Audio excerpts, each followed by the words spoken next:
제가 원래는 처음에 그 주제를 새로운 소재를 이용한 뭐 스마트 패션 이런 쪽으로 했었어요. 그래서 요새 뭐 웨어러블 컴퓨터라느니 그런 게 많이 있어서 저 연구도 그런 분야기도 하고 했는데 얼마 전부터 일본 관련해서 이슈가 굉장히 많이 터지고 있잖아요. 그래서 제가 소재를 전공한 사람으로서 그런 거를 조금 이렇게 설명을 해드리면은 좋을 것 같다라는 생각이 들어서 주제를 조금 바꿔서 설명을 드리고자 합니다.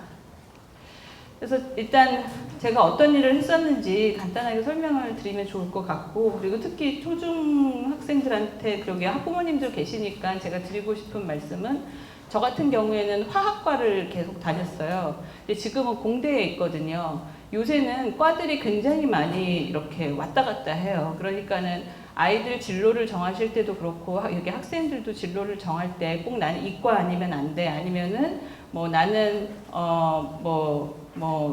기계를 이렇게 로봇을 만들고 싶으니까 기계과를 가야 돼, 이런 거는 사실 요새는 거의 없다고 보시면 돼요. 그래서 어느 과를 가던 간에 기초적인 공부를 열심히 하면 그 다음에 원하는 공부는 또 그 뒤에 가서 충분히 바꿀 수가 있거든요. 예를 들어서 기계과 로봇을 만들고 싶다. 그럼 예전에는 다 기계과로 많이 갔다면은 요새는 물리과나 수학과를 거쳐서 그 다음에 기계과를 갈 수도 있고, 요새는 전과라는 제도도 있고 하니까는 과가, 그리고 예전에는 굉장히 세분화돼서 있었거든요. 예를 들어서 소재 같으면은 뭐 뒤에 가서 제가 말씀을 드리겠지만은 무기재료학과, 세라믹학과, 금속학과, 이렇게 굉장히 세분화돼서 나눠 있었어요. 근데 지금은 그냥 거의 다 대부분의 대학교가 재료공학과예요. 그게 다 통합이 됐어요. 그러니까 사실은 요새는 재료도 한 가지 재료로만 할 수 있는 게 없기 때문에 다 그 두세 개가 뭉쳐져 있거든요. 그래서 이게 통합되어지는 추세고 융합되어지는 추세이기 때문에 전공에 너무 막 나는 이과 아니면 안 돼, 아니면 우리 아이는 이과 아니면은 안 돼라고 생각하지 마시고 조금 더 이렇게 폭넓게 보시면 선택이 조금 더 쉽지 않을까 싶습니다. 그래서 얼마 전에 8월 7일이니까 그 KBS에서 이런 소재 전쟁, 일본의 습격 이래가지고 다큐멘터리를 하기도 했고, 그래서 저도 이거를 봤는데 막 관심 있으신 분은 한번 보시면은 또 좋은 리뷰가 될 것 같고요. 요새 이제 대일본을 통해서 뭐 여러 가지 이슈들이 굉장히 많이, 문제점들이 많이 생기고 있잖아요. 뉴스에서도 계속 그런 얘기들을 하고 있고, 근데 그게 도대체 뭐가 문제고 왜 그런 문제가 생기는 건지, 그리고 용어도 좀 어렵고 해서 그런 부분을 먼저 설명을 드리고자 합니다.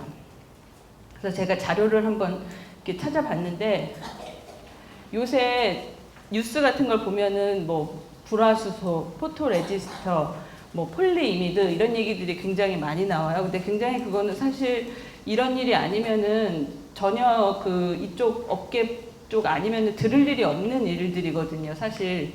근데 이제 이런 것들이 많이 나오고, 또 조금 더 관심 있게 보시는 분 보면은 EUV, 뭐 우리 학생들은 아직 조금 낯설지 모르겠지만 이런 조금만 뉴스를 보면은 폴리이미드가 어떻게 됐고 포토레지스터가 어떻게 됐고 굉장히 전문 용어긴 한데 요새는 뉴스에서 굉장히 흔하게 나오더라고요. 그리고 여기 보면은 OLED라는 것도 요새, 예전엔 OLED라는 용어를 저희가 사실 연구 분야에서 쓴 거는 한 20년 넘게 됐거든요. 근데 요새는 뭐 텔레비전도 OLED 텔레비전 뭐 이런 식으로 많이 나오고 있잖아요. 그래서 이런 것들이 굉장히 일반화된 용어가 되어져 가고 있고, 또 요새는 EUV라고 해서 이게 이제 또 뉴스에 보면 많이 나오는데, 사실 그러니까는 결론적으로 제 입장에서 말씀을 드리면, 일본을 지금 이렇게 여기 보면은 일본에 이런 여러 가지 물질들이 있는데, 이것들의 일본 의존도, 그러니까 일본에서부터 들어오는 소재들을 보면은 굉장히 높죠. 이런 것들은 막 100%, 거의 100%에 가까워요. 이게 문제인 거죠. 그랬는데 일본이 안 준다 그러잖아요. 그러면은 우리는 반도체 산업이 큰데, 삼성이나 LG나 이런 데가 큰데, 그러면 그 일본에서 안 주면은 그거를 그 공장을 돌릴 수가 없게 되는 거잖아요. 그래서 그게 문제인데, 이 정도로 거의 다 일본에서 가지고 들어왔었어요. 그리고 뭐 이런 것들은 조금 덜하지만, 근데 요새 그래서 일본이 그렇게 막 문제를 일으켰을 때에 사실 뭐 불화수소가 뉴스에서 많이 나오긴 하지만 불화수소는 그래도 좀 쉬운 편이고 문제 해결에 충분히 할 수 있을 거라고 생각을 하고 폴리이미드라고 하는 것도 할 수 있다라고 생각을 하는데 가장 지금 문제가 되는 거는 이 포토레지스트라는 겁니다. 그럼 포토레지스트라는 용어 자체가 너무 이상하죠. 너무 그 낯선 용어죠. 그래서 조금 반도체 공정을 한번 아주 간단하게 보면 반도체를 만들 때 쓰는 거를 너무 어렵나요? 언제든지 질문을 해주세요.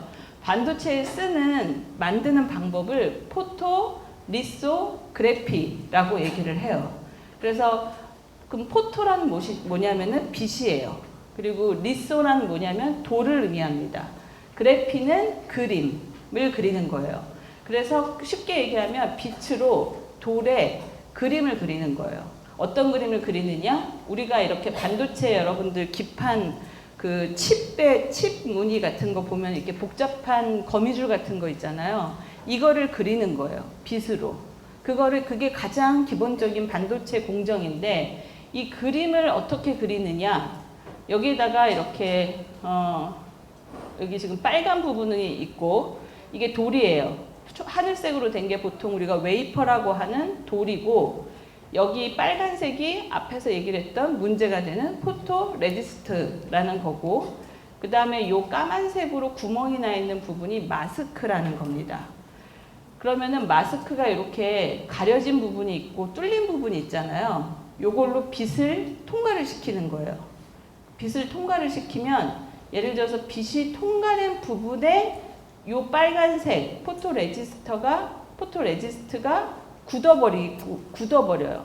아니면은 빛을 안 받은 부분만 굳어버려요. 그러니까 쉽게 한 공정만 보면 빛을 받은 부분만 굳어버리면 나머지는 깎아내버리는 거예요. 이 초록색 부분을 깎아내요. 이게 가림막이 되는 거죠. 그래서 나머지를 이렇게 깎을 수 있어요. 그런 다음에 이 빨간색 부분은 없애버리는 거죠. 그래서 이렇게 그림을 그리는데 이때 이 포토레지스트가 굉장히 그림을 그리는 밑그림 같은 역할을 하는 거죠. 그리고 이 마스크는 그 위에 어떤 틀 같은 빛을 가려주거나 막아주거나 하는 틀이 되는 거고 그 다음에 아까 여기서 이제 밑그림을 그렸을 때 여기를 깎아내버리는 거를 에칭이라고 얘기를 합니다. 이게 이제 반도체의 기본 공정에서 얘기를 하는 건데 이 포토레지스트가 지금 그냥 눈으로 보면 약간 뭐 이렇게 물 그런 것처럼 생긴 거예요. 그거를 위에다가 얇게 바르는 거예요. 근데 이게 굉장히 중요합니다. 근데 이거를 거의 100% 사실 일본에서 들어오고 있어요. 저희도 실험실에서 많이 쓰는데 거의 100% 일본 거예요. 일본 게 좋아요. 그림이 잘 그려져요. 그러니까는 나쁜 포토레지스트는 그림이 이렇게 번진다고 해야 되죠. 번지고 똑바로 안 되고 그런데 얘는 굉장히 좋아요. 그래서 이 포토레지스트를 만드는 게 중요하고 여기서 아까 깎아낸다고 그랬잖아요. 이걸 에칭이라고 하는 거고 이때 쓰는 게 불화수소라는 거예요. 요새 뉴스에서 많이 나오는. 근데 불화수소는 비교적 쉬워요. 잘 만들 수 있어요. 그래서 지금 현재 문제가 되고 있는 것이 요 지금 빨간색 요 소재 하나 그리고 요 에칭을 하는 요 녹이는 요 소재 하나 이거 자체가 굉장히 문제가 되고 있는 거죠. 그러면은 이게 왜 그렇게 좋은 걸 써야 되느냐? 왜냐하면 요새는 반도체 같은 이런 것들은 점점점 아주 조그맣게 만들어 가고 있는 거예요. 그러니까 그림을 큰 붓으로 그리는 게 아니고 어떻게 하면은 아주 가는 선으로 조그맣게 만들려고 하는 거죠. 그러다 보니까 아주 가는 붓이, 가는 밑그림이 필요하게 되는 거고 그 좋은 포토레지스트를 쓸수록 아주 가늘고 정확한 그림을 그릴 수가 있게 되는 거예요. 그래서 좋은 포토레지스트가 필요하게 되는 거죠. 그런데 이런 거 하나하나가 굉장히 비싸고 그리고 똑같이 만들어도 똑같이 만들어지지가 않아요. 그러니까 소재를 하는 사람들은 어떻게 보면 저는 요리를 하는 사람들하고 비슷하다고 생각을 하는데 요리를 떡볶이를 만드는 법 하면 이렇게 떡볶이 만드는 법이 1번 물을 끓인다, 2번 고추장을 푼다 이렇게 쭉 있잖아요. 근데 우리 엄마가 만드는 거랑 옆집 엄마가 만드는 거랑 맛이 틀리잖아요. 그렇죠? 똑같이 만들어도. 그게 요리도 손맛이 있다라고 얘기를 하잖아요. 그리고 언제 떡을 넣을 것이냐, 언제 끌 것이냐, 뭐 이런 아주 작은 팁들이 중요해서 전체 요리의 맛을 중요하는 것처럼 이 소재를 하나 만드는데도 그런 아주 작은 팁들이 많이 들어가요. 그래서 그 한 끗 차이로 굉장히 좋은 물질이 되기도 하고 아니기도 하고 그렇게 됩니다. 그래서 이 소재가 굉장히 중요한데 여러분들 혹시 이런 주기율표라는 걸 본 적이 있나요? 이게 뭐죠? 그렇지, 멘델레예프. 이게 뭐죠? 지금까지 말고 모든 원소를 다 나고. 다 잘 알고 있네. 네, 지구상에 존재하는 원소들의 종류예요. 이 지구에 있는 모든 물질은 이 중에 하나로 이루어져 있어요. 그래서 근데 이게 여기 몇 개가 될까요 지금? 총? 8개. 오, 왜 이렇게 잘 알아? 맞아요. 110 몇 개. 점점 조금씩 이렇게 발견이 돼 가기도 하고 있어요. 내가 이거 그림을 이렇게 찾으려고 이렇게 찾다 보니까는 인터넷에 이게 인터넷 연결이 되네요. 요새는 웹에서 뭐 사실 엄청 잘 돼 있어서 이런 사이트가 있고 여기를 보면은 이렇게 누르면은 이 하나의 그 원소의 그 특징이 다 나오고 뭐 이렇게 굉장히 잘 돼 있더라고요. 그래서 관심 있는 학생들은 보면은 좋을 것 같은데 여기에서 이 물질들을 나누는 방법이 있어요. 그 나누는 방법이 아주 가장 기초적인 방법으로는 뭘로 나눌 수 있을까요? 금속과 어떻게 이렇게 잘 알아요? 금속, 또 비금속, 또 준금속. 그렇죠. 준금속이 뭐예요? 바로 반도체죠. 그렇죠. 금속 가장 큰 특징이 뭐예요? 전기가 잘 통한다. 비금속 전기가 잘 안 통한다. 그러면 준금속은 뭐겠어요? 전기가 통했다, 안 통했다 하는 거죠. 그걸로 뭐를 하는 거예요? 온, 오프, 껐다, 켰다, 0, 1, 0, 1, 반도체. 이게 가장 기본인 거예요. 그러니까는 반도체는 반만 도체, 반만 전기가 통하니까 전기를 통했다, 안 통했다. 전기가 안 통할 땐 0이라는 신호, 전기가 통할 땐 1이라는 신호, 이렇게 해서 그거를 신호로 줄 수가 있는 거예요. 그래서 반도체가 어느 순간 엄청 이 중요한 원소가 되어졌죠. 여러분의 몸은 무슨 소재인가요? 금속, 반도체, 비금속.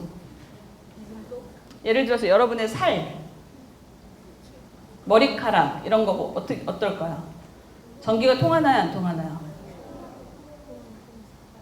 사실 우리 몸에는 물이 많기 때문에 물을 빼고 그냥 예를 들어서 이런 머리카락 전기가 통할까요, 안 통할까요? 응? 이런 손톱 통할까요, 안 통할까요? 안 통하죠. 예, 그러니까 물이 있으면 기본적으로 전기가 통하기 때문에 우리 몸은 사실 물이 많아서 그런데 이 물질 자체, 우리 몸을 이루고 있는 물질 자체는 전기가 통하는 애들이 아니에요. 예를 들어서 이런 거, 이거 뭐라 그러죠 보통? 아니, 요거 물질. 우리는 오늘 소재에 대한 얘기만 할 거니까. 플라스틱, 전기가 통하나요, 안 통하나요? 안 통해요. 그럼 얘는 무슨 소재? 비금속. 그럼 얘를 가장 많이 이루고 있는 원소는 이 중에서 뭘까요? 탄소. 그렇죠. 요거 탄소. 그래서 탄소를 여러분의 몸도 탄소, 플라스틱도 탄소. 근데 예를 들어서 이런 거, 철. 만약에 여기 구리판이 있다. 그럼 그거의 원소는 뭐죠? 구리죠. 그렇지. 알루미늄판은 알루미늄이죠. 걔네들은 전기가 통한다, 안 통한다? 아주 잘 통한다. 그렇죠? 그래서 걔네들은 여기에 있어요. 알루미늄, 또 구리가 어디 있나요? 여기 구리, 아연 이런 것들.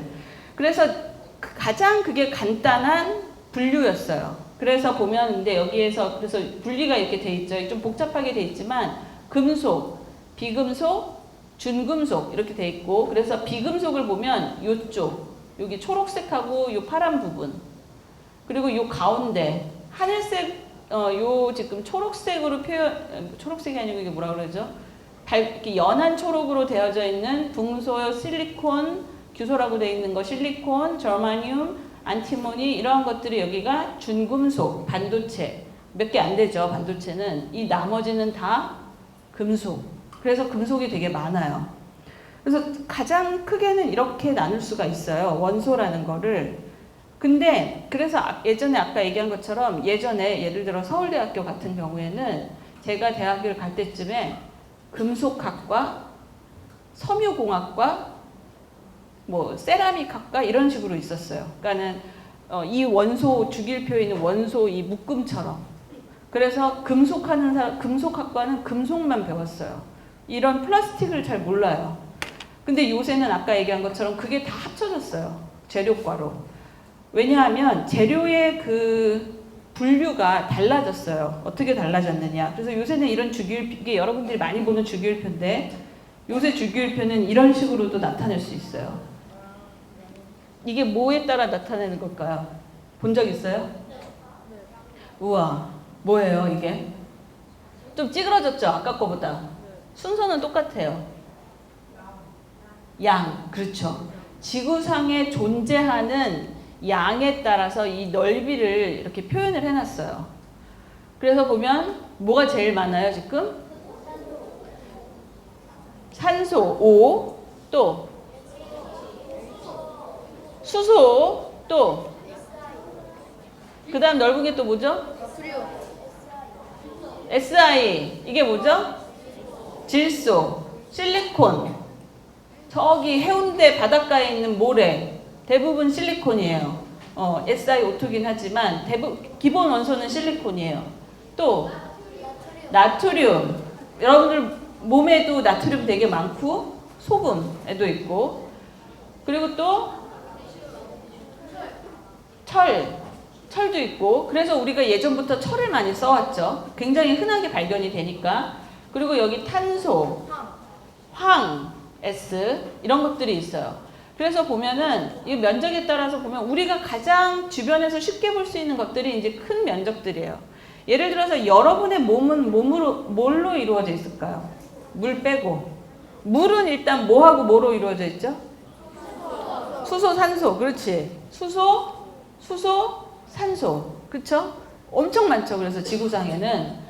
그러면은 여러분의 몸은 탄소. 그렇죠. 여러분의 몸은 일단 뭘로 이루어져 있어요? 여러분의 그렇지. 단백질, 또 뭐 지방, 또 뭐 있죠? 탄수화물 우리의 에너지원이고, 그 여러 가지 무기물 이런 것들이 있잖아요. 그런 것들은 원소로 보면 뭘로 이루어져 있을까요?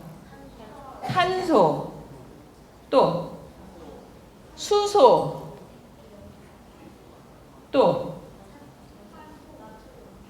나트륨은 아주 조금 들어있어요. 우리 몸에는. 탄소, 수소, 산소, 그렇지. 또 질소. 단백질에 중요하게 들어가 있는 게 질소예요. 그래서 그 질소. 그래서 보통 우리 몸을 이루고 있는 4가지 원소는 보통 CNOH.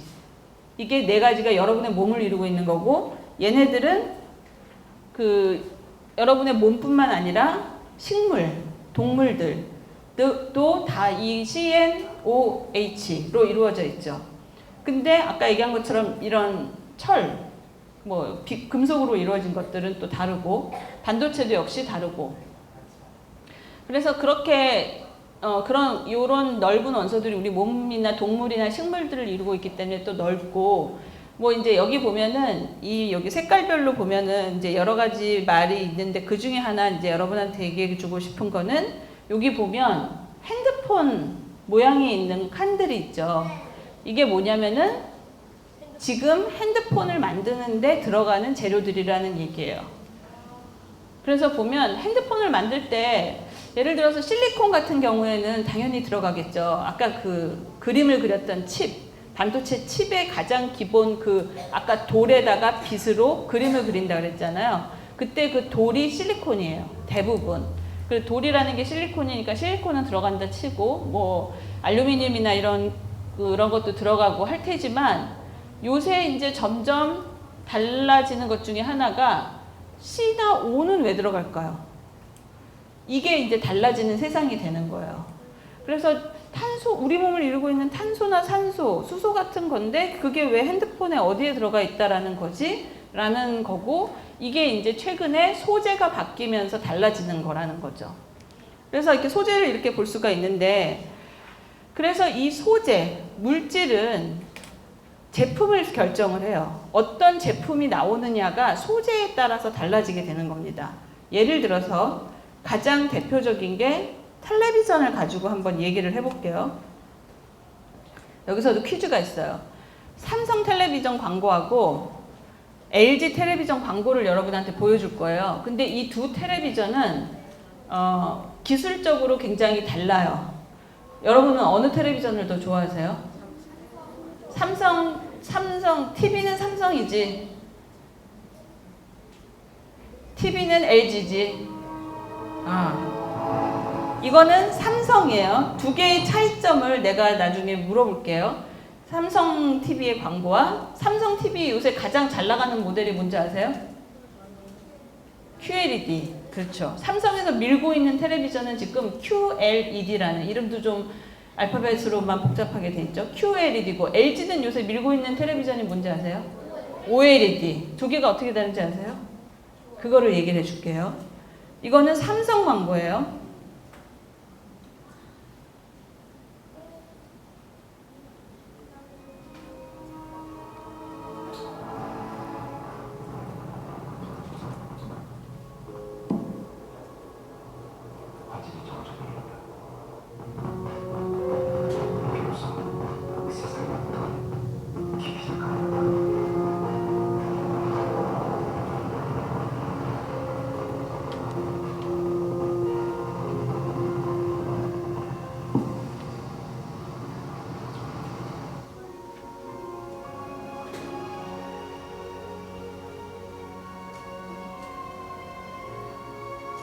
빛과 어둠 속 장면까지 또렷하게. 여기 나오는 문구가요. 컬러 속 미세한 차이를 선명하게.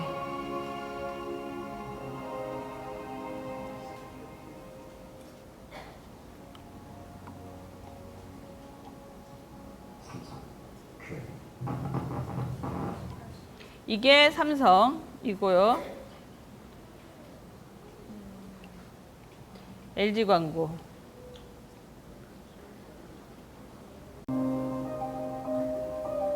사람들은 왜 갖고 싶은 TV 하면 LG OLED를 떠올릴까요? 보는 눈은 똑같기 때문입니다. 스스로 빛을 내 자연색 그대로의 감동을 전하고 이 말을 들어보세요. 세계 완성으로 깊은 몰입감을 만들며 종이처럼 얇아 벽에 착 붙기까지. 좋은 건 누가 봐도 좋으니까요.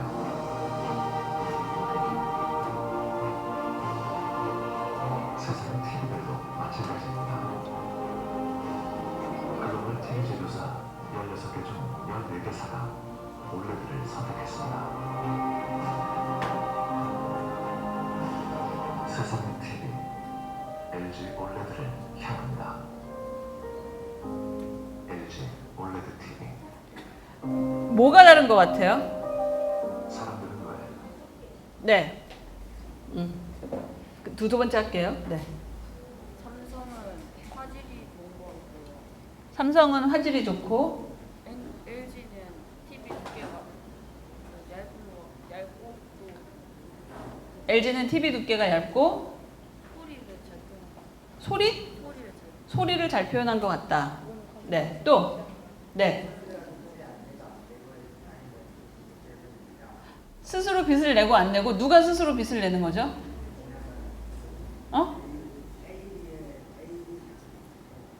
삼성 걸까요? LG 걸까요?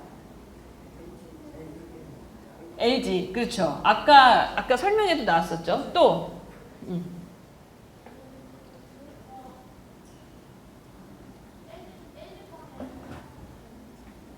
LG 거는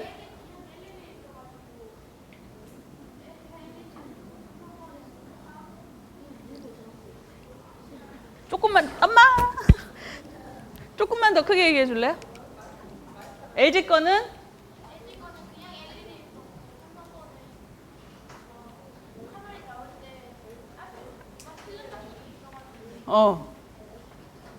앞에 무슨 필름이 있어요. 맞아. 비슷한 얘기예요. 또 얘기하고 싶은 사람. 다른 점. 다른 점. 네, 지금 얘기하신 분들이 거의 맞아요. 예, 마지막. 다른 점.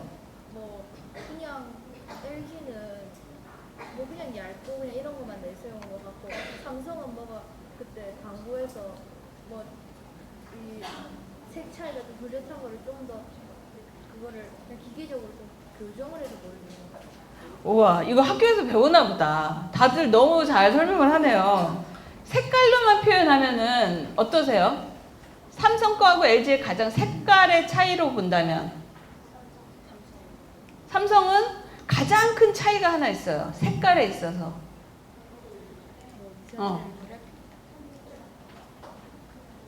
무슨 색이 있고 없고의 차이가 있어요. 그렇지. 검은색. 검은색이 어디에 있어요? LG. 그래서 LG 광고는 보시면요. 검정 바탕을 거의 강조를 하고 있어요. 그러니까 전체 근데 다 검게 이런 보면은 이런 검정 부분을 이렇게 그림자 부분을 강조를 하고 뒤쪽에 보면 이런 부분. 근데 여기에 보면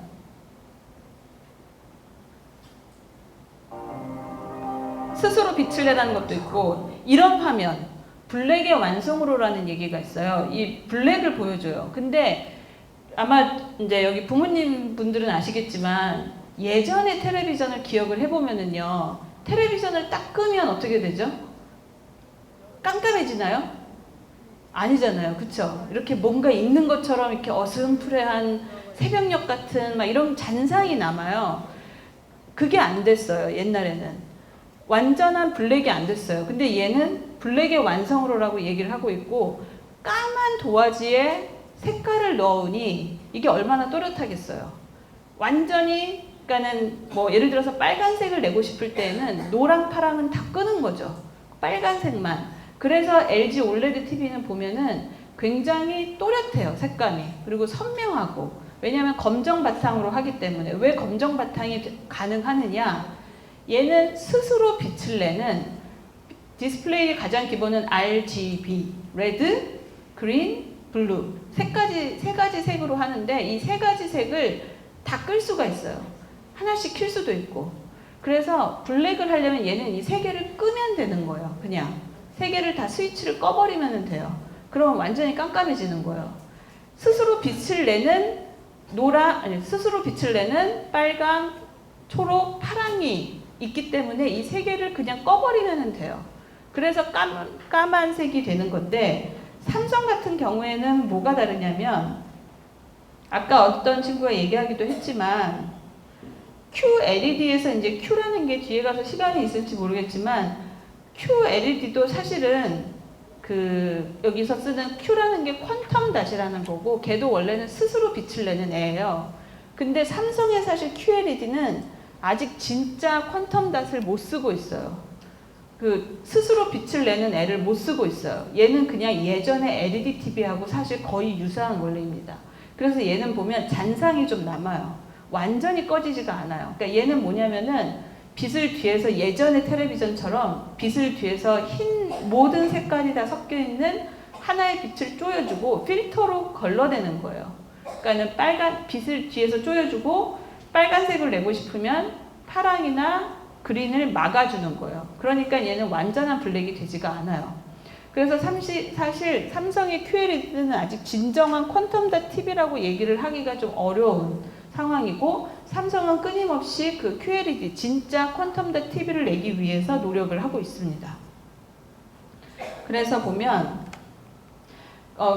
그런데 이 LG가 그러면 OLED는 LG가 확 많이 잡고 있죠. 여러분들 핸드폰에 요새 아이폰이나 이런 데 들어가는 것도 다 OLED예요.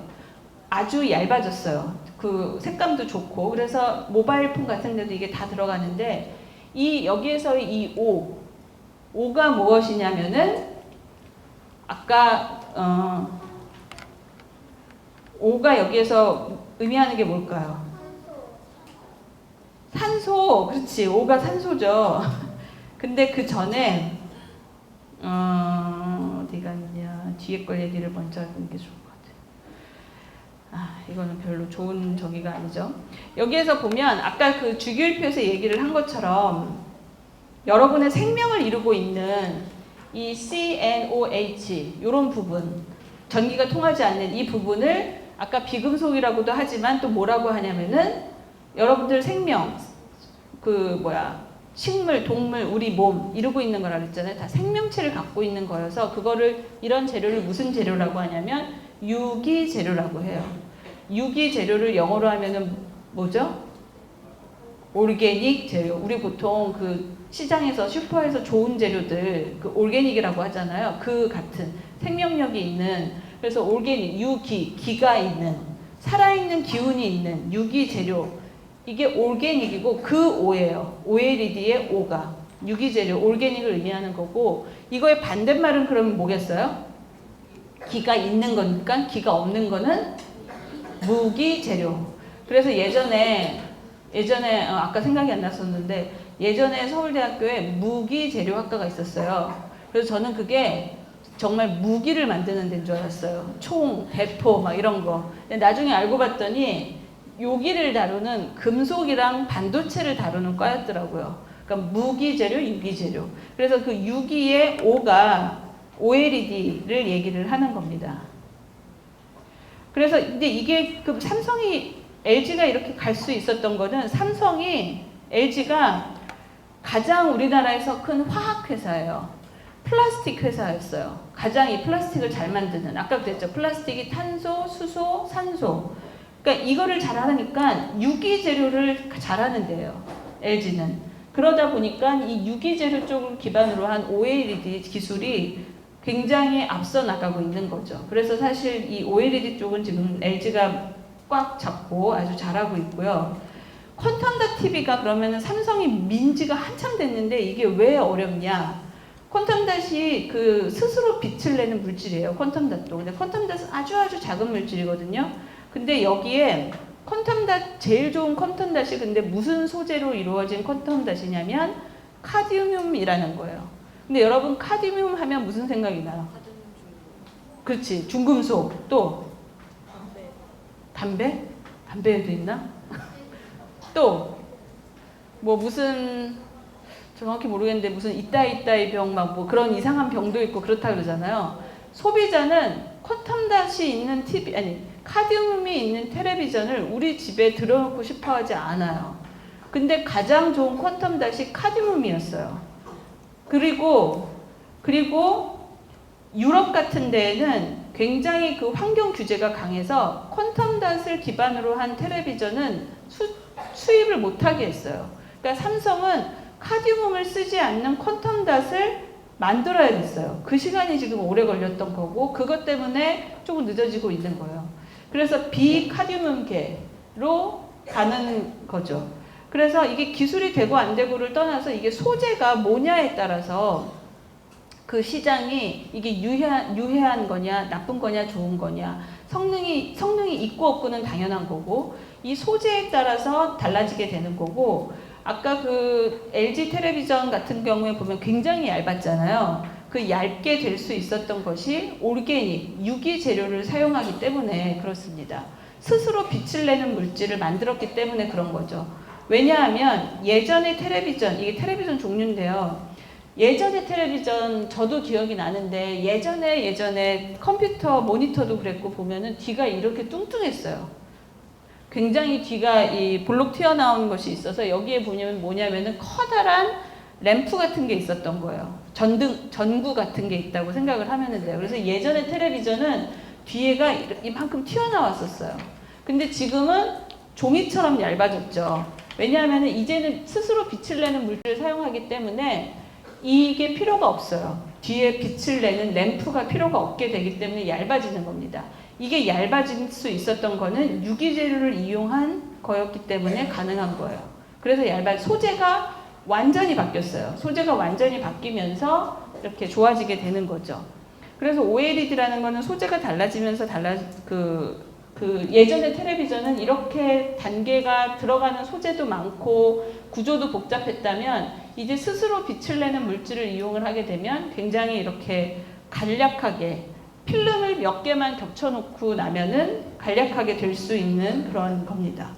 그래서 구조가 많이 간단해지고 스스로 빛을 내는 거기 때문에 그래서 이 OLED라는 거의 구조를 보면 그 OLED라는 물질이 있고요. 여러 개 다 있지만 물질이 있고 여기 하나하나마다 그 스위치가 달려 있어요. 그래서 아까 얘기한 것처럼 빨간색 켜, 파란색 켜, 초록색 켜를 다 할 수가 있고 이 위아래로 보면 비닐 포장이 돼 있어요. 그래서 여러분들 얼마 전에 삼성에서 갤럭시 폰, 폴더블 갤럭시 폰 나왔을 때 위에 다 이렇게 누가 뜯었죠. 뜯어서 거기 보면 뜯지 마시오라고 되어 있었대요. 저도 실물을 못 봐서 모르겠는데 뜯지 마시오라고 되어 있었는데 그거를 그러면 더 뜯고 싶잖아요. 그래서 다 뜯어본 거죠. 그게 이제 이 위에 가장 막아주는 역할의 그거였는데 그런 것들이 이렇게 쌓여져 있어요. 그리고 이 물질 하나하나가 보면은 다 특허가 걸려 있고 LG화학 어느 특허. 이 특허 하나 때문에 소송 전쟁이 일어나고 LG하고 듀폰, 뭐 인텔하고 삼성 이런 데하고 소재 하나 때문에 특허 전쟁이 일어나게 되고 이 각각의 단계마다 특허는 다 물질이 어떤 특정한 구조가 있는 물질 소재들이 걸려 있어요.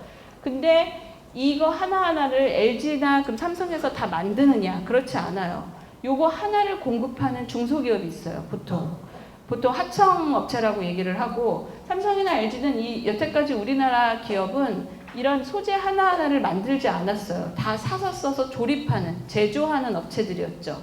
그래서 이거를 그럼 어디서 소재를 갖고 오느냐? 일본에서 갖고 오고 아니면 국내 중소기업에서 가지고 오고 근데 중소기업은 열악하잖아요. 여러 가지 환경이. 그렇기 때문에 기술을 개발하기가 어려웠던 거죠. 그래서 지금 같은 시기가 저는 어떻게 보면 더 우리나라의 중소기업들이 이런 물질들을 조금 돈과 시간과 그런 걸 해준다면 더 잘할 수 있는 기회가 되지 않을까라고 생각을 합니다. 그래서 이제 이런 여러 가지 복잡한 소재들이 다 요거 하나가 달라지면서 바뀌어져요. 아까 그 OLED 같은 경우에 요 물질을 보면 예를 들어서 빨간색, 파란색, 초록색 빛을 내는 물질이 있어야 된다고 그랬잖아요. 근데 이 예를 들어 빨간색이 얼마나 다양하게 있어요. 무슨 빨간색이 있죠? 새빨간, 핏빛 같은 빨강이 있고 또 그렇지 연한 빨강도 있고 또 약간 보랏빛이 도는 빨강도 있고 그렇지 살짝 갈색 도는 빨강이 이게 우리 눈은 다 구별이 되잖아요. 이 물질들은 여기에 지금 이게 다 탄소 덩어리들인데 요거를 하나 더 붙이느냐 마느냐에 따라서 그 색감이 살짝씩 달라져요. 그래서 이런 화학과 하는 사람들이 주로 이제 이런 걸 하는데 여기에 요 링을 하나 더 다느냐 여기를 하나 자르느냐에 따라서 약간 핏빛 같은 빨강이 될 수도 있고 연한 빨강이 될 수도 있고 그래서 그런 것들이 달라지게 되고 요거 염료 하나하나가 굉장히 중요합니다. 그러니까 어떤 빨간색을 쓰느냐에 따라서 전체 색감이 달라질 수 있잖아요. 그래서 중소기업 같은 데는 작은 기업 같은 데는 요 물질 하나만 예를 들어 제대로 파랑이 나는 정말 그냥 아주 선명한 파랑, 쨍한 파랑을 내는 염료가 있다. 그럼 그거 하나로 대박이 날 수가 있어요. 그래서 그런 색감의 차이도 굉장히 OLED에서는 스스로 빛을 내는 거기 때문에 중요하고 또 하나 요새 소재에서 또 가장 중요한 그 혁명 중에 하나가 이 폴더블 폰이죠. 조금 있으면은 핸드폰이 이렇게 접히는 게 삼성에서 지금 나올 듯 말 듯 하면서 안 나오고 있죠. 그래서 예전에 이제 이런 식으로 핸드폰이 앞으로는 뭐 이렇게 뚫뚫뚫 말릴 것이다. 이제 앞으로는 핸드폰이 여자분들 쓰시는 립스틱처럼 생겨서 립스틱처럼 평소에 갖고 다니다가 핸드폰 전화가 오네 그러면 이거를 이렇게 쫙 펼쳐서 이렇게 꺼내가지고 보는 형태로 될 것이다. 뭐 아니면 이렇게 병풍처럼 접었다 폈다 할 것이다. 여러 가지 그 이슈는 있었는데 삼성에서 드디어 그 하나 내놨죠. 그래서 얘가 원래는 요만한데 이거를 쫙 펼치니까 이렇게 됩니다. 라고 해서 보여줬어요. 그래서 여기 보면은 기능이 이런 식으로 펼쳐지는 게 있는데 이것도 펼치는 게 조금 뉴스를 본 친구들은 알겠지만 삼성하고 화웨이하고 굉장히 지금 경쟁이 붙었는데 이걸 접는 거를 안으로 접을 거냐 밖으로 접을 거냐도 굉장히 달라요. 소재에 따라 기술에 따라서. 그래서 왜냐하면 이거를 안으로 접으면 어떻게 되겠어요? 문제는 여기겠죠. 요 접히는 부분. 안으로 접으면 어떻게 되겠어요? 이 부분의 물질이 쪼그라들겠죠. 그렇죠? 주름이 잡히겠죠. 그리고 밖으로 접으면 어떻게 되겠어요? 반대죠. 그 부분이 늘어나야 돼요. 늘어났다가 다시 돌아와도 멀쩡해야 돼요. 그리고 안으로 접을 때는 얘가 쪼그라들었다가 펼쳤을 때 멀쩡해야 돼요. 근데 지금 삼성이 계속 출시를 못하고 있는 게 이걸 접었다 폈다 했더니 여기 줄이 생긴대잖아요. 그래서 그게 지금 해결을 하려고 끝까지 이렇게 하고 있는데 아마 곧 출시가 되겠죠. 근데 엄청난 가격으로 하고 있기 때문에 그래서 다음 달에 이것도 동영상이 있는데 다음 달에 나온다라고 얘기를 하고 있어요. 원래는 2월 달에 출시하는 거를 동영상을 했다가 근데 여기에도 보면은 요 접히는 부분 여기가 이제 삼성의 특허 기술이 있는 부분은 지금 요 접히는 부분이에요. 그래서 요게 가능한 것도 지금 여러분들의 예를 들어 전통적인 핸드폰은 겉에가 뭐예요? 제일 겉에 위가 뭐가 있죠? 유리가 있죠. 유리. 그래서 핸드폰이 저 같은 경우는 그래서 우리가 맨날 깨트려 먹잖아요. 그래서 저도 많이 깨졌는데 여기 겉에가 가장 유리로 돼 있잖아요. 그 유리를 여러분들이 이게 접을 수 있겠어요? 안 돼요. 그래서 지금 요 접혀지는 요 유리 근데 유리처럼 투명하고 단단하고 떨어뜨렸을 때 깨지면 안 되잖아요. 투명하고 단단하고 그래야 되는 물질이 있어야만 이게 가능한 거죠. 말든 접히든 그거에 쓰이는 게 바로 폴리이미드라는 겁니다. 그래서 이게 지금 삼성에서 지금 굉장히 애를 쓰고 있는 폴더블 하는 부분에서 가장 문제가 되고 있는 부분 커버 윈도우라는 부분이에요. 가장 바깥쪽. 그리고 조금 여기 이제 아버님들 몇 분 계시지만 주식시장을 조금 관심 있게 들여다보면 지금 이 커버 윈도우를 뭘로 하느냐에 따라서 지금 업체마다 이렇게 왔다 갔다 하고 있는 거를 보실 수가 있습니다. 그래서 지금 보면 이 바깥에 지금 이 유리를 대체하는 부분을 폴리이미드라는 이런 플라스틱 필름으로 하기도 하고 근데 그거는 국내 기술이 이미 사실 있어요. 일본에서 들어오기도 하고 있지만 그래서 하고 있고 아니면은 유리를 아주 얇게 만들었더니 걔도 종이처럼 팔랑거리는 거예요. 그래서 아예 유리를 쓰기도 하고 근데 그 둘 중에 어떤 걸로 갈 거냐가 이제 각 회사마다의 고민인 거죠. 그래서 그런 소재가 중요합니다.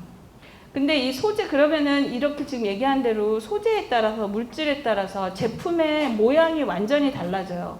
이렇게 단단한 핸드폰이 될 수도 있고 접혔다 폈다 하는 그런 핸드폰이 될 수도 있고 아주 두꺼운 텔레비전이 될 수도 있고 아주 얇은 벽에 걸 수 있는 까만 빛이 나오는 텔레비전이 될 수도 있고 이게 다 소재의 차이 때문에 생기는 거거든요.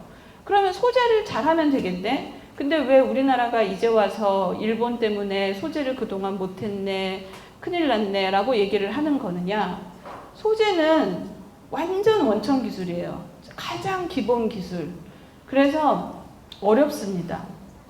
돈도 많이 들고 이거는 이제 약간 참고 삼아서 그냥 어른분들 참고 삼아서 쓴 건데 너무너무 중요한데 돈도 많이 들고 시간도 오래 걸려요. 이 소재는 어떻게 생각하면 예전에 석유랑 생각을 비슷하게 하면 돼요. 예전에는 모든 산업의 기반이 석유였어요. 그래서 석유를 나고 있는 나라는 부자였죠. 그리고 우리 모든 나라는 석유를 사야 됐어요. 석유를 우리나라 같은 경우에도 석유를 사서 그런 뭐 연료도 떼고 뭐 자동차에 기름도 넣고 하지만 석유에서 있는 그 원유 찌꺼기 같은 거를 다 가공을 해서 이런 플라스틱을 만들었어요. 그래서 우리나라가 플라스틱 제품이 굉장히 발달이 되어져 있는데 그게 이제 그 정유 회사에서 나오는 것들에서 하는 거예요. 그래서 보면 울산이라든지 포항이라든지 이런 데에 보면 광양이라든지 모든 정유 회사는 플러스 무슨 회사가 있냐면 화학 회사가 있어요. 그러니까 기름을 수입하는 회사는 반드시 화학 회사를 해요. 플라스틱 관련한 회사를 그 원료가 됐거든요. 근데 이제는 그것만으로는 안 되는 거죠. 그 석유의 원료 갖고는 아주 새로운 소재가 필요로 하게 되고 그 새로운 소재라는 거는 다 하나하나 만들어야 되고 그 하나하나가 이제 예전에 그 석유처럼 강력한 힘을 가지게 되는 거죠. 지금 일본이 우리한테 그러는 것처럼 너 이제 이거 안 준다 라고 해버리면 물건을 만드는 우리는 그게 굉장히 어렵게 되는 거죠. 그래서 최근에 국가에서도 이 소재 관련한 여러 가지 그런 중요한 프로젝트들을 많이 하고 있고 돈을 엄청 넣고 있습니다. 이게 가장 최근에 그 뉴스를 보면은 948억 원, 1조에 가까운 것을 이거는 이제 그 일본 문제 터지고 나기 전에 그 전에 나온 건데요. 그러니까 올 초니까 나노 소재라는 그 굉장히 큰 그런 소재 관련 것을 정부에서도 프로젝트로 그 개발을 하고 있습니다. 이 부분은 제가 시간이 언제까지 하면 되는 거죠? 네? 8시요. 네. 그래서 보면 그럼 이 부분은 조금 얘기를 하면 그럼 소재를 어떻게 만드느냐? 처음에는 이론을 공부를 하고요. 아이디어를 내죠. 그런 다음에 연구실, 보통 실험실이라고 하는 곳에서 만듭니다. 그래서 거기에서 성능을 평가를 해요. 얘가 좋은지 나쁜지, 빨간색이 잘 나오는지 안 나오는지. 그렇게 한 다음에 보통은 우리가 실험실에서 하는 수준은 여기까지예요. 보통 제가 연구실에서 연구를 한다 그러면은 여기까지 합니다. 4단계까지. 근데 기술이 개발되려고 할 때 1단계부터 9단계까지를 얘기를 하고요. 이거를 TRL이라는 것으로 표현을 합니다. 그래서 9단계까지 가야 얘가 제품이 나올 수가 있어요.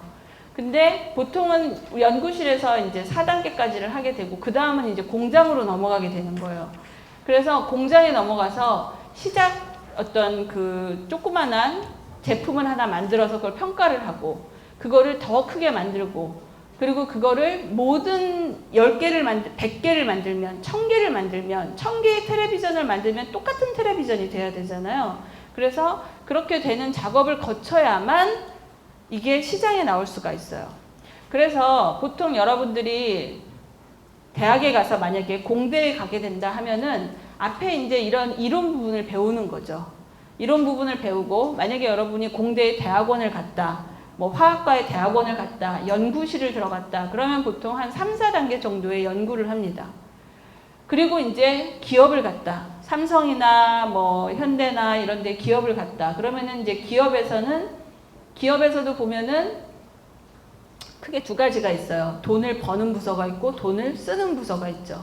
돈을 버는 부서는 지금 이미 사업화가 된 공장에서 물건이 막 나오고 있는 것들을 팔고 있는 부서들이 있고 근데 회사도 지금 팔고 있는 것만 중요한 게 아니라 이걸 다 팔고 나면 나중에는 못 팔지?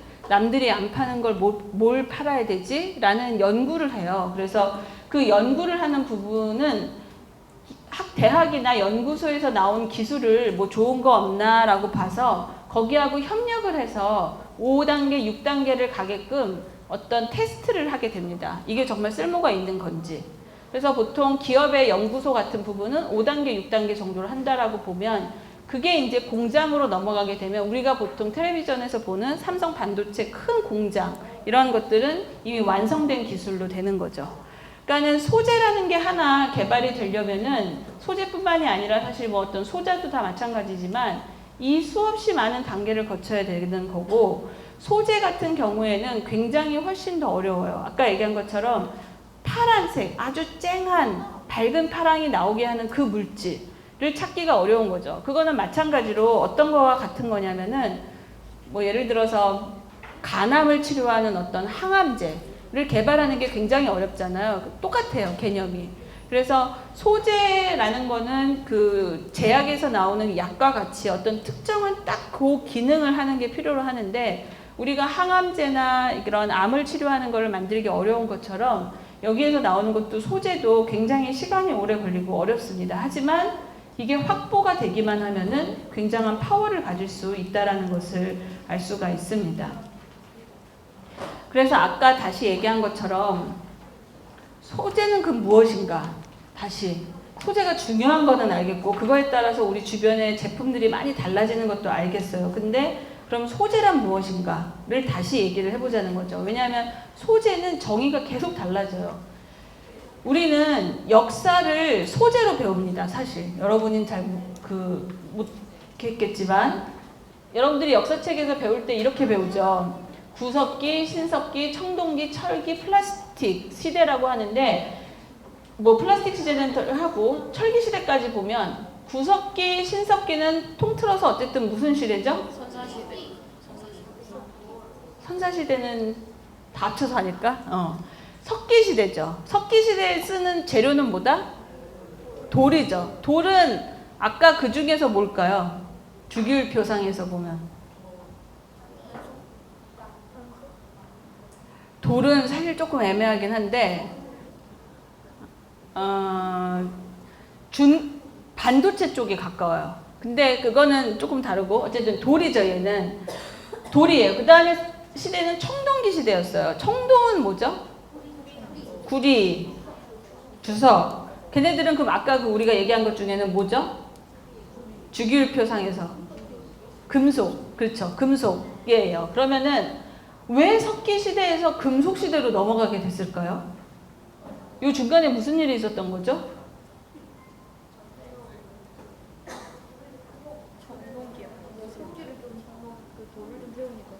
이 석기 시대 때 여러분들 유물 보면 어떻게 되죠?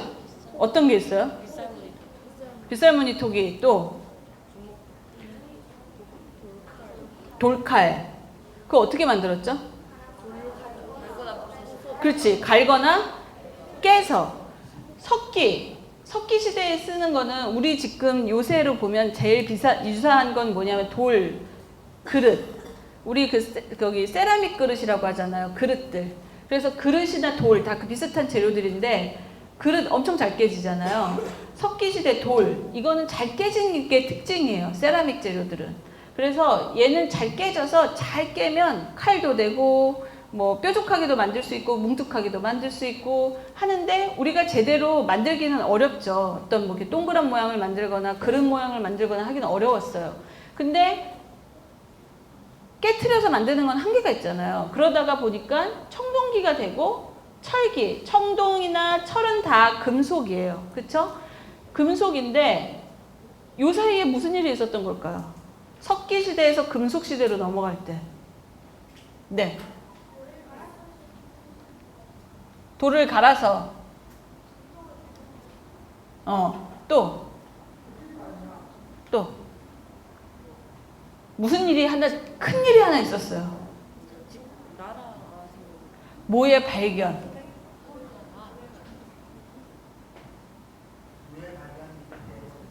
다시 크게 해주세요.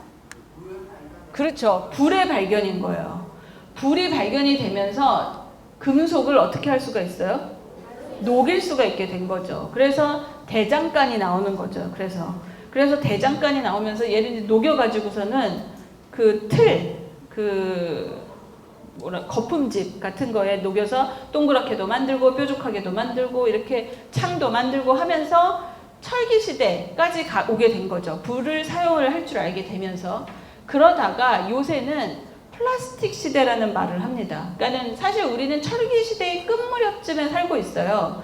근데 철기 시대니까 우리는 자동차, 뭐 예를 들어 또 뭐 있죠? 배, 뭐 비행기 이런 것들이 다 철을 기반으로 한 것들이잖아요. 근데 점점점 살면서 플라스틱이 우리 삶에 아주 깊숙이 들어오기 시작하죠. 아까 얘기한 것처럼 핸드폰이 구부러지고 접혀지고 텔레비전이 얇아지고 말리고 이러면서 예전에는 철기 시대 때는 상상할 수 없었던 제품들이 나오기 시작을 하면서 미래학자라는 사람들이 우리는 플라스틱 시대로 지금 넘어가고 있다라고 얘기를 합니다. 그래서 근데 플라스틱 하면 이제 요새 너무 어감이 안 좋죠. 여러 가지 문제점들이 많아서. 근데 플라스틱에 요새 대부분 얘기하는 거는 이런 이런 화학 제품을 그런 걸 하는데, 플라스틱의 기본 재료는 아까 주기율표에서 얘기를 한 것처럼 탄소, 산소, 수소, 질소, 우리 몸을 이루고 있는 것과 똑같아요.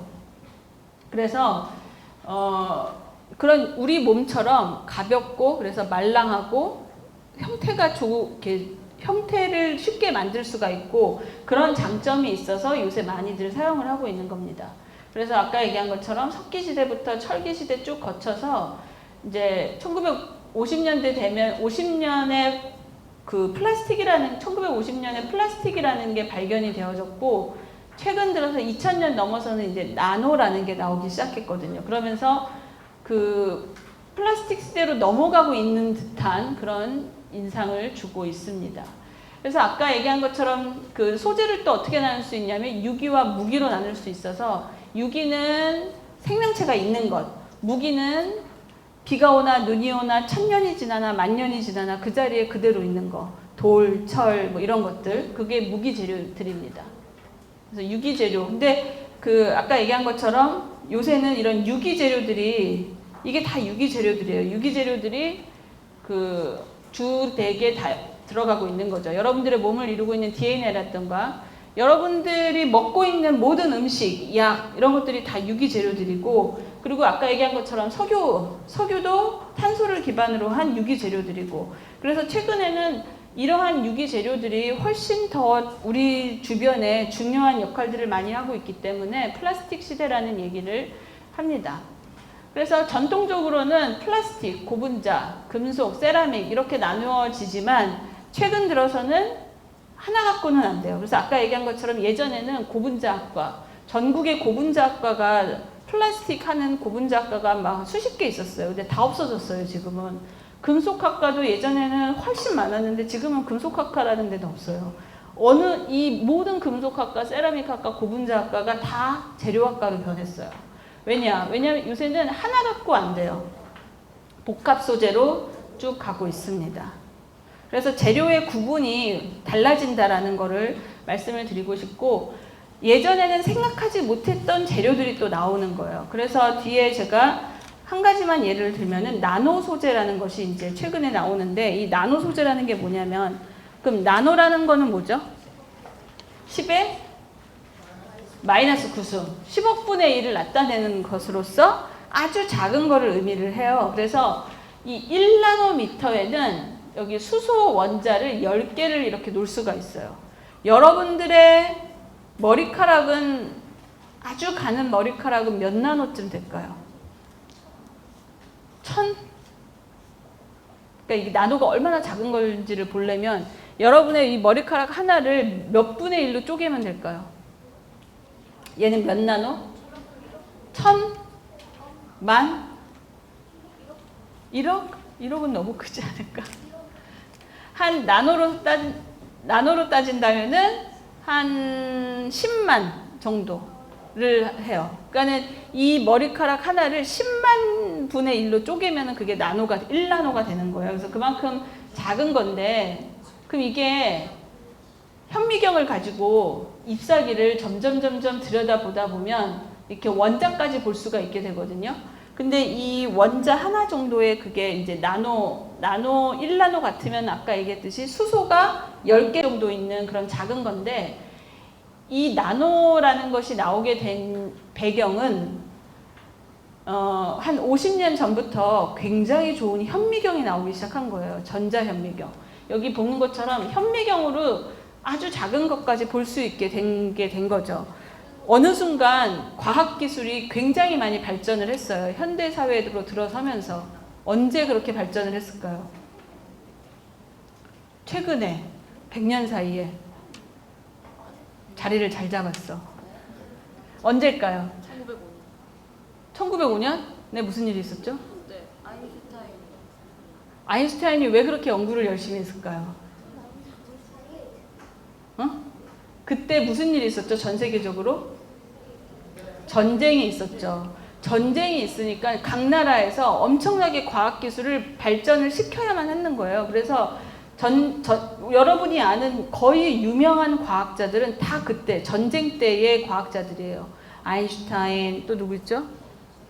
퀴리 부인, 또 에디슨, 그쵸? 그 에디슨도 그 비슷한 때고. 그래서 유명한 과학자들, 최근에 최근에 살았던 유명한 과학자들은 거의 다 그 전쟁 때의 과학자들이에요. 그때 엄청나게 과학기술이 발전을 하고, 그때 중에 하나가 이 전자현미경이 발달이 되면서 아주 작은 것까지 볼 수 있게 되게 된 거예요. 그러면서 이 나노 기술이라는 게 나왔는데, 그러면 이게 완전히 다른 거냐, 완전히 발견을 한 거냐, 그게 아니라 이 여러분들이 성당 같은 데 가면 스테인드 글라스라고 하는 거를 이렇게 보면 전자현미경 기술이 발전이 되면서 사람들이 이런 거를 분석을 하기 시작했어요. 고대에 나왔던 유물들을. 그럼 여기는 빨간색이니까 빨간색 염료가 있나 하고 봤더니 염료가 없어요. 물감이 없는 거예요. 빨간색, 파란색이면 염료가 있어야 될 것 같은데 없는 거예요. 그리고 이게 리큐르거스 컵이라고 하는 것이 있는데, 이게 빛을 쪼여주는 거에 따라서 이렇게 색깔이 달라졌대요. 그래서 요술컵이라고 했는데, 이게 이제 전자현미경이 나오면서 이거를 분석을 했더니 이게 바로 나노 기술이었던 거예요. 그리고 여러분들이 그 숲속에 가면 보는 이런 공작새 날개라든지 이런 형광색이 나타나는 나비 같은 거 보면 여기에 무슨 물감이 있을 것 같잖아요. 이거를 보면 여기에 물감이 없어요. 염료가 없어요. 그럼 이게 어떻게 된 거냐? 이거를 잘 들여다보면 아주 작은 구조물들이 있는데, 그게 바로 나노 기술이었는데, 그럼 나노란 뭐냐? 이게 금이잖아요. 그쵸? 금은 무슨 색깔이죠? 금색이죠. 그리고 전기가 통하죠. 근데 금을 갖다가 쪼개서 1나노, 2나노 쪼개잖아요. 그러면 이렇게 돼요. 빨간색도 됐다, 파란색도 됐다예요. 이 금을 그냥 쪼개기만 했는데, 금은 금인데 금을 아주 작게 쪼개면은 색깔이 이렇게 금 색깔이 이제 없어지고 이렇게 되고, 여기 색깔이 이렇게 다르잖아요. 근데 얘 다 금이에요. 다 금인데 뭐만 다르냐? 크기만 다른 거예요. 이게 나노 기술이에요. 그러니까 나노 기술은 소재가 달라지진 않아요. 금이 됐다가 금이 아닌 게 됐다가 되는 게 아니라 똑같은 재료인데 크기만 나노 크기가 되면 완전히 다른 물질이 되는 거예요. 여기에 있는 모든 것들이 다 그런 거예요. 새로울 게 없는 건데, 얘는 아주 작은, 현미경으로 들여다보니까 아주 작은 뭔가가 있더라는 거죠. 그래서 그게 나노 기술이었고, 그거를 가지고 요새 굉장히 많은 컴퓨터라든지 텔레비전이라든지 반도체 칩이라든지 등등을 만들어내고 있습니다. 그리고 또 하나 새로운 소재는 나노 카본이라 그래서, 이거 여러분들이 아마 교과서 같은 데서도 봤을 텐데, 여러분들 쓰는 연필, 샤프심을 보면 이런 구조로 돼 있죠. 이렇게 얇은 판이 이렇게 얇게 깔려 있는 거예요. 그래서 여러분들이 이렇게 연필을 쓸 때 이렇게 꾹 눌러서 기억 이렇게 쓰잖아요. 그러면 기억할 때 옆으로 이렇게 힘을 주는 거잖아요. 그 옆으로 힘을 줄 때 어떻게 되느냐? 흑연에 있는 요 판을 미는 거예요, 여러분들이. 얘가 그래서 여기가 싹 미끄러지면서 요 밑에 두 개는 종이에 남고, 위에 흑연 연필 심액이 쭉 있겠죠. 그래서 요거를 계속 여러분들이 밀면서 떨구는 거예요, 흑연 판을. 그게 이제 여러분들 연필 심인데, 이것도 역시 이건 다 탄소거든요. 다 똑같은 탄소인데 얘를 이렇게 동그랗게 말거나 이렇게 죽부인처럼 말거나 공처럼 말거나 하면은 성질이 완전히 달라져요. 구조만 바뀌었는데, 원소는 바뀌지 않았는데. 그래서 이것도 역시 나노 소재 중에 하나인 거죠. 그래서 이게 최근에 이런 식으로 구조를 똑같은 소재인데, 똑같은 주기율표상에서는 똑같은 원소인데 이 모양을 어떻게 바꾸느냐, 크기를 어떻게 바꾸느냐에 따라서 완전히 다른 물질을 만들고 있습니다. 그래서 이거 가지고 여러 가지 많은 것을 만들고 있고, 플라스틱, 고분자라는 거는 플라스틱이라고 생각을 하면 되는데, 이 고분자 소재를 가지고는 뭘 만드느냐. 근데 플라스틱이 여러분들이 쉽게 생각하면 뭐냐면은, 여러분들이 부모님 도와서 집에 가서 좀 이따가 분리수거를 할 거잖아요. 분리수거를 하러 가게 되면은 뭘로 분리가 돼 있죠? 플라스틱, 또 비닐, 또 펫, PET, 또 그리고 여러분들이 그 음료수 같은 거 밑에 보면 뭐라고 써 있어요? 알파벳으로 PET 써 있는 것도 있고, 또 PP, 또 PE 뭐 이런 것들이 있죠. 그게 다 여러분들은 이미 이 고분자를 배운 거죠. 플라스틱을. 그래서 이게 플라스틱의 종류예요. 그래서 여기에 보면은 가장 많이 쓰이는 플라스틱 따라서 여러분들이 분리수거를 하고 있는 건데, 이 플라스틱에 아까 얘기했던 이런 흑연을 섞어주게 되면 굉장히 튼튼한 소재가 돼요. 그래서 요새 이게 어디 많이 쓰이느냐, 여기 이제 마지막이 될 것 같아요. 이게 어디 쓰이느냐, 자동차. 그래서 여러분들이 자동차를 보면 요새 요런 요 발판 부분이나 자동차 안쪽 부분이나 여러분의 아버지들이 자동차를 산다. 제일 중요하게 보는 게 뭘까요? 이걸 알려나?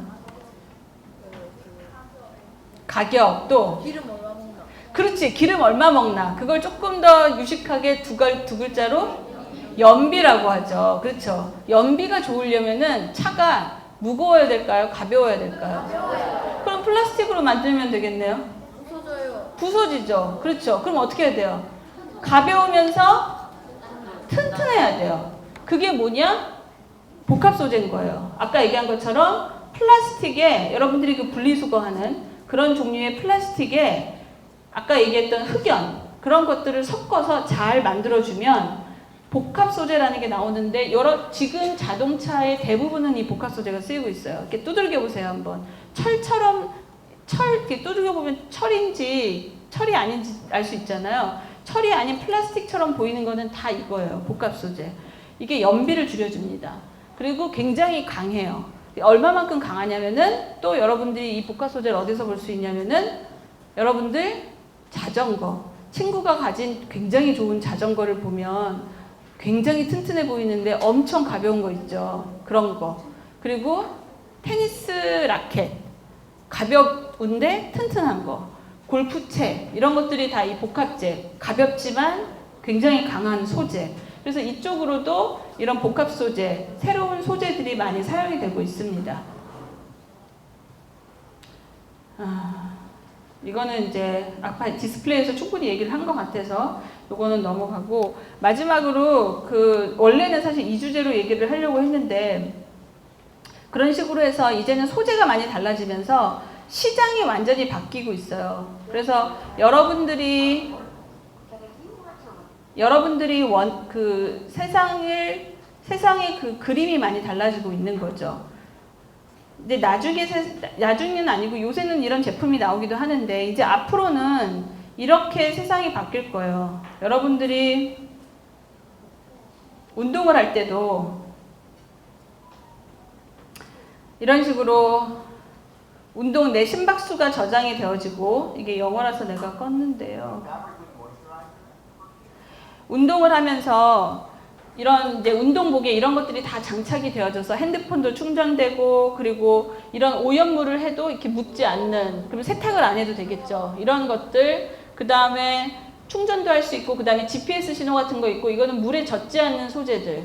그래서 이렇게 오염이 되지 않고 물에 젖지 않는 그런 것들, 그리고 옷에 이제 모든 기능이 전자 회로들이 다 들어가요. 아까 얘기한 것처럼 말랑해지는 것들이 들어가서 이제는 운동을 할 때 이렇게 모든 몸을 다 이렇게 스캔을 할 수가 있어서, 이게 이제 핸드폰에 전송이 되어지게 되면 운동을 할 때 내가 어떤 근육을 쓰고 있는지, 요가를 할 때 내가 자세를 잘 잡고 있는 건지, 이런 것들을 다 모니터를 할 수가 있게 되는 운동복이 나올 거라는 거죠. 그러면서 또 뭐 이런 운동 PT 할 때도 역시 어떤 근육을 내가 어느 만큼 잘 쓰고 있는지, 이러한 것들. 그리고 뭐 예를 들어 등산복 같은 경우에도 거기에 GPS도 있고 충전기도 있고 여러 가지 뭐 헬스 신호를, 내 심박수라든지 이러한 것들이 들어가 있는 그러한 등산복이 나오기도 하고, 이거의 기본 기술은 아까 얘기한 것처럼 다 그 유기 재료에서부터 온 거예요. 이런 반도체 기술을 이제는 유기 재료가 대신을 할 수 있게 되면서 이런 제품들이 가능해지게 있는 거죠. 그래서 이거는 아까 얘기한 것처럼 기술 단계로 보면 한 4단계, 3단계, 4단계 정도에 와 있는데, 이게 이제 5단계, 6단계 이렇게 점점점 넘어가야 되고, 그 과정에서 많이 쓰이고 있는 게 여러분들이 가끔 쓰고 있는 3D 프린터 같은 것들도 많이 사용을 하고 있습니다. 그래서 이런 것들은 웨어러블 디바이스나 이런 건 찾아보면은 스마트 패션 뭐 이래가서 보면은 굉장히 많은 자료들이 있습니다. 그래서 결론은 소재가 전략이 될 수 있다라는 거고, 소재를 통해서 다양한 여러 가지 산업도 할 수 있다라는 것을 말씀을 드리고 싶었습니다.